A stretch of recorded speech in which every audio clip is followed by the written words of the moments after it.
La députée femme politique malienne Haïdara Aïchata Cissé est candidate à la présidence du Parlement panafricain. L'élection doit se tenir le 30 mai 2021 en Afrique du Sud, où se trouve le siège de cette institution de l'Union africaine. Haïdara Aïchata Cissé sera face au candidat zimbabwéen Fortune Charumbira. Brillante femme politique et syndicaliste malienne, la candidature de Haïdara Cissé a été choisie à l'unanimité par le caucus de l'Afrique de l'Ouest, dont elle a assuré la présidence du bloc des femmes. Elle a également assuré pendant 3 ans la vice-présidence du Parlement panafricain.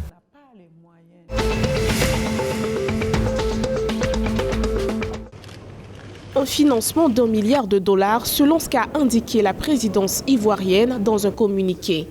L'accord de prêt a été annoncé par la directrice générale du FMI, Kristalina Georgieva, lors d'un entretien avec le président ivoirien Alassane Ouattara. Selon Kristalina Georgieva, ces fonds qui s'inscrivent dans le cadre des accords triennaux conclus en 2016 visent à appuyer la relance économique ivoirienne post-Covid-19, la création d'emplois et de nouvelles opportunités.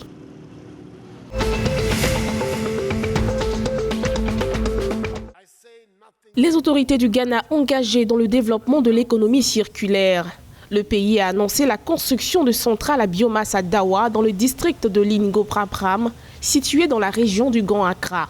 Financés à 70 millions de dollars, les travaux de réalisation qui dureront entre 12 et 16 mois ont été confiés aux compagnies américaines Jospon Group of Companies et McDavid Green Solutions. Selon les autorités, une fois mises en œuvre, ces infrastructures permettront au Ghana de gérer durablement 100% des différents flux de déchets produits.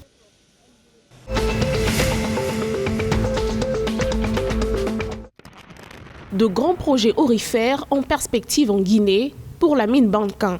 La compagnie Predictive Discovery a annoncé le 17 mai une levée de fonds de 20,7 millions de dollars environ, devant lui permettre de réaliser pas moins de 110 000 mètres de fourrage sur les 12 prochains mois.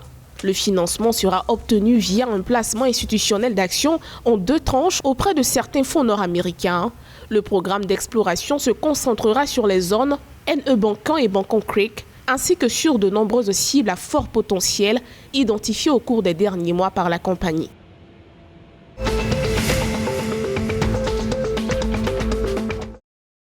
De l'Internet haut débit au Nigeria pour stimuler l'économie et l'offre de services. La société de communication américaine Viasat Inc. a annoncé ce mardi 18 mai avoir reçu une suite favorable pour l'obtention de licences télécom auprès de la Commission des communications du Nigeria. Il s'agit d'une licence de fournisseur de services Internet et de VSAT, de 3 autres pour des stations terriennes et satellites. Avec ces titres d'exploitation dans le spectre de la bande Ka à 28 GHz, Viasat compte fournir de l'Internet à très haut débit à travers tout le Nigeria.